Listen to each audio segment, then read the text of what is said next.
ایک بزرگ کا واقعہ ہے کہ وہ کاروبار کے لیے، روزگار کے لیے ایک بار کسی جنگل سے گزر رہے تھے اور کام کے لیے گھر سے نکلے تھے۔ عبادت گزار بھی تھے مگر ظاہر روزی بھی کمانی تھی۔ مگر اچانک انہوں نے ایک منظر دیکھا کہ ایک لومڑی ہے، بڑی فربا ہے، تر و تازہ ہے، اور اس کے ہاتھ پیر بھی نہیں ہیں اور وہ اندھی بھی ہے۔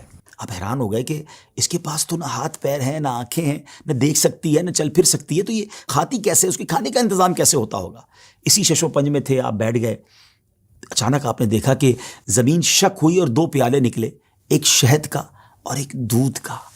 مگر آپ پھر سوچنے لگے کہ یہ پیالے تک پہنچے گی کیسے؟ اب کیا ہوا کہ تھوڑی دیر بعد انہوں نے دیکھا کہ قریب پہاڑ سے ایک سفید چہرے والے نورانی بزرگ وہ اوپر سے تشریف لائے اور اپنے ہاتھوں سے لومڑی کو یہ دونوں پیالے پلائے۔ پھر پیالے زمین کے اندر چلے گئے اور وہ بزرگ واپس جانے لگے۔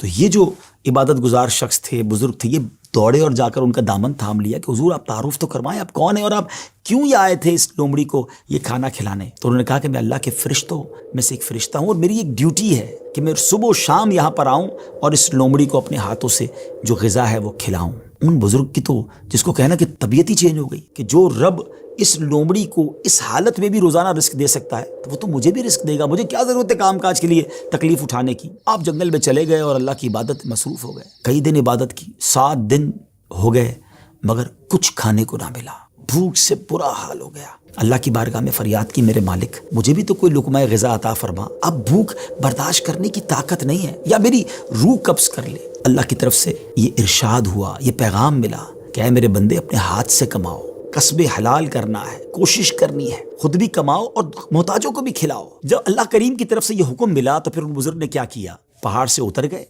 اور پھر اب طلب معاش میں اپنے کام میں لگ گئے، کمانے لگے، آدھا خود کھاتے، آدھا محتاجوں میں تقسیم کرتے۔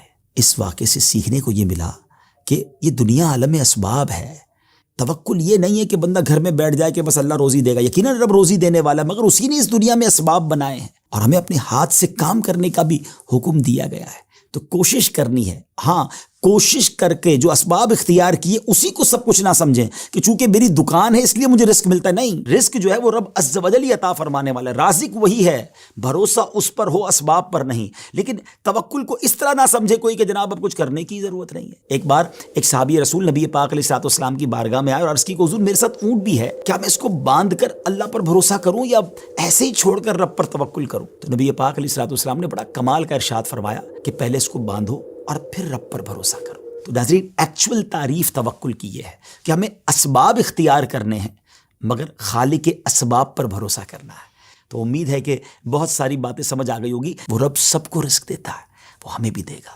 اللہ کی قدرت پر یقین رکھیں، اس پر بھروسہ رکھیں اور اس کی بارگاہ میں دعا کرتے رہیں۔